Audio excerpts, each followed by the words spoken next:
It looks like the future of Washington State and Oregon State is finally starting to take shape, and we're finally starting to get details, or at least nuggets, as to what their future plans are. And we're going to talk about that right after this word from my sponsor. Ladies and gentlemen, this episode is brought to you by Dutch Miller Automotive, where friends and family pricing means you get the best deal right up front on any new or pre-loved vehicle in stock every time. With brands like Chevrolet, Chrysler, Dodge, Jeep, Ram, Kia, Hyundai, Ford, GMC, Buick, and Subaru, the Dutch Miller Automotive family is always growing and ready to put you in the car or truck you've been searching for. Check out our inventory across West Virginia at DutchMillerAuto.com or come in today to the home of friends and family pricing, only at a Dutch Miller Automotive store near you. What is up, college sports fans, Big 12 fans, and fellow members of Mountaineer Nation? Welcome into another edition of Couz's Corner. Belly yourself up to that bar and let me pour you out this shot of top shelf college football content. On tap today at Couz's Corner, we are once again delving into conference realignment, future plans for the Pac-2, Washington State and Oregon State, the lone surviving or lone remaining members of the Pac-12 conference, whose future has been in doubt. We all know they've been involved in a court case with the departing 10 members of the league.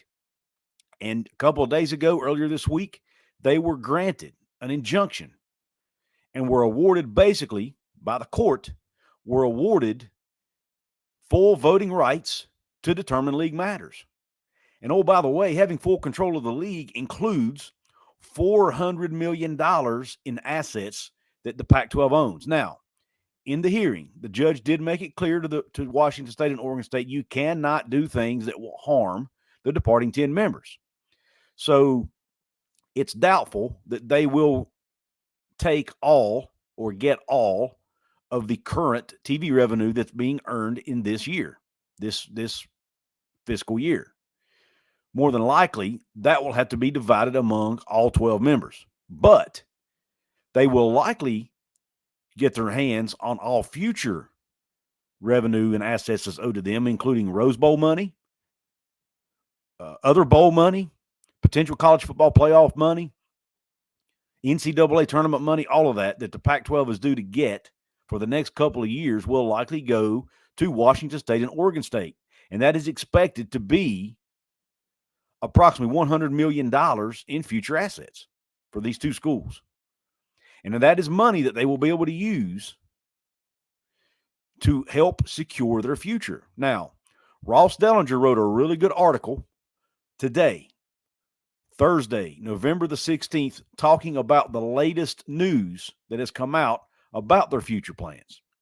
And it involves the Mountain West Conference.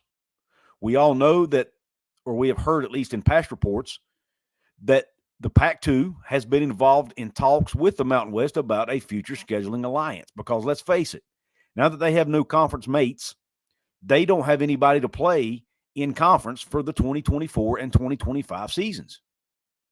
So they have to find people to play. Well, as part of that, they're trying to work out a scheduling alliance with the Mountain West Conference.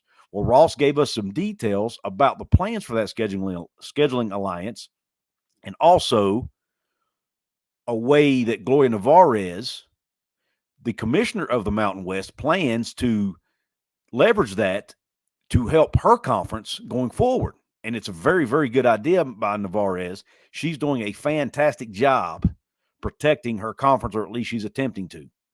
I think Gloria Nevarez, at least the way she's handling this matter and the way she handled the situation with San Diego State several months ago, she's coming out to look like a superstar here. She looks like she's doing a very good job protecting her conference members.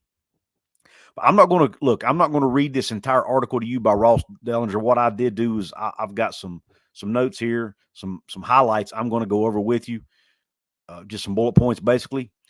You guys let me know in the comment section. Do you prefer it when I actually read articles to you and show them on the screen, or would you prefer me just to go over the highlights and the bullet points without reading the entire article, or at least most of the article? I want you guys to let me know in the comment section because I don't want to bore you to death reading articles. But then again, maybe you like it when I read those articles to you. I don't know. I'll let you tell me what you prefer. So drop it in the comment section. Also, drop your thoughts about this situation that's coming up in this report from Ross Dellinger about the Pac-2 and their future plans. But when you look at this, the information in this article, the first thing that Ross points out, in addition to the financial stuff I just talked about, is the Pac-2 will operate as a two-team conference for at least the next year. Now, the NCAA bylaws actually give a conference permission to do that for 2 years and gives them an opportunity to get back up to at least 8 members. So they do plan to do that at least for one more season, for the 24-25 athletic season. And like I mentioned, they are in the process of negotiating an alliance with the Mountain West Conference. The way that's going to work is every Mountain West Conference team is going to schedule at least a home-and-home series with either Washington State or Oregon State. So that fills up games, that helps fill games on the schedule for Washington State and Oregon State. At least 7 games. Plus, they'll play each other. That gives them 8 games. Then they have 3 other non-conference games, which would be 11 games. And then they do also have the option, if they choose to, and if they can work it out, to continue to play their rivalry games. Washington State, the Apple Cup with Washington State versus Washington, and also the Civil War with Oregon State and Oregon. They could possibly continue those as well if the other schools want to do it and they want to do it. So that would fulfill out a schedule for them. But this Mountain West Alliance is at least going to help that. Now, Gloria Nevarez, though, she's not going to sit back and just give this to Washington State and Oregon State. She wants something in return, which is fair, right? That's how business deals are done. I need something that's going to benefit me. It needs to be a win-win for everybody, right? That's how it works. Well, number one, I think there's going to be some financial rewards for the Mountain West Conference. These assets that the Pac-2 is going to receive from this court case and from having control of the league, that would go, part of that might go to the Mountain West to help do this. And then also, Gloria Nevarez is negotiating. She's like, look, if we're going to give you this scheduling alliance and make sure you have teams to play for at least the next year or two, we want something in return. We want to secure our future. So now I am going to read this quote, this one little paragraph from Ross's article, and here it is. It says, the agreement, expected to include a lucrative financial package for Mountain West members, which I touched on, is likely to feature a long-term commitment to the conference with an intent at a full merger beyond this 2-year cycle. Part of the agreement includes a financial penalty that can be levied upon Oregon State and Washington State if the 2 programs attempt to acquire only a portion of Mountain West Conference schools in the future. So, what that's telling us there, in addition to the financial piece to this, the financial package that Mountain West teams will get, they will also be merged with these 2 teams. And, oh, by the way, earlier in the article, as part of this merger, they would use the Pac-12 name. So it would be basically a reverse merger. Instead of Washington State and Oregon State moving to the Mountain West Conference, the Mountain West Conference teams would move to the Pac-2. They'd become the Pac-12, keep the Pac-12 name, and hopefully, I'm assuming this is part of the goal here, is to remain a Power 5 team or a Power 5 conference, and that's, I'm sure that's what they're shooting for.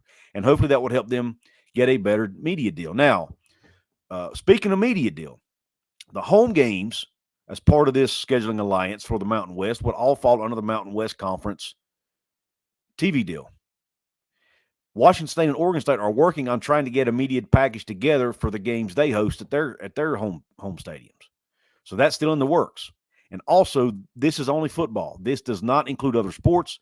The Pac-2 is trying to work on a similar deal or scheduling alliances for their other sports. So it'll be interesting to see how that plays out, especially on the basketball side. And now there are ramifications to this as far as the college football playoff is concerned.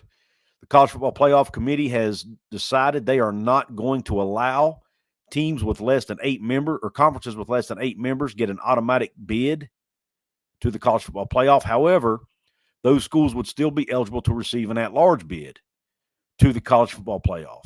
I'll be interested to see how this all plays out in the end. And let's not forget, guys, This court case is still ongoing. The judge issued a stay for 30 or 60 days. I don't remember the exact time frame. Even though they granted this injunction to the Pac-2, there's a stay because it's giving Washington and these other 9 schools a chance to take this higher up the food chain. And they are now saying they're going to take this to the Washington Supreme Court and even threaten to dissolve the conference in the state of California. I don't think any of that will happen. This thing could drag out for months, if not years. I don't think either side wants that. At the end of the day, I think they will end up settling, coming to some kind of an agreement, some kind of settlement, so that they can all get this mess behind them and they can all move on with their futures. But it could get ugly, folks. But nonetheless, at least now we know, thanks to Ross Dellinger's reporting, what the Pac-2's future plans are. Guys, if you want to support the channel here, I ask that you do that. Several ways you can do it. If you want to do it for free, all you have to do is like the video by hitting the thumbs up button, leave the comment below that I mentioned, share it with your family and friends, and subscribe to the channel if you haven't yet. I cover conference realignment, I cover West Virginia football, and I cover the Big 12. Also, guys, there are ways you can support my channel and donate to my channel. There's links in my description box to PayPal, Venmo, and Cash App. You can hit the heart thanks button below, which is a heart with a $sign in it, make a one-time donation, and it will also highlight your comment you make there. It's called a super thanks. You can check out my merch store. I have t-shirts, hoodies, ball caps, coffee mugs, a lot of different products to choose from. Go check that out. Link is in the description, or there are photos below the description box of some of my merch items. All you have to do is click on one of those photos. It will take you right into my merch store, and you can shop from there. Also, if you want to support your favorite football team, On It Athlete now offers NIL trading cards. Support your favorite college football players through NIL and get some cool trading cards in return. And if you click the link, the On It Athlete link in my description, I will make a small commission from that. There are several teams available. West Virginia right now, you have to pre-order along with a couple others. I know Oklahoma is available now, and there are several other teams available now. I don't have that whole list available, but if you click the link at On It Athlete, it will take you and you can see that list. Those are just a few ways you can support my show financially here, guys. You can also become a channel member. I had the VIP members scrolling along the screen earlier. A couple club level members to shout out: Beers Sports Lounge and Tom Reinhart. Thank you for your support. And as pub level members, I want to give a shout out to Hall of Fame College Football Podcast. That's a tongue twister. And Phil of Masters. Thank you for your support as pub level members here at Couz's Corner. If you want to become a member of one of those clubs, hit the join button below or check out the link in the description box where you can join my channel and become a VIP member here at Couz's Corner. And there are perks, including the shout outs I just gave. With all that being said, I appreciate you tuning into this episode. I appreciate your support. I hope you have a top shelf rest of your day. And don't forget to Q Country Roads.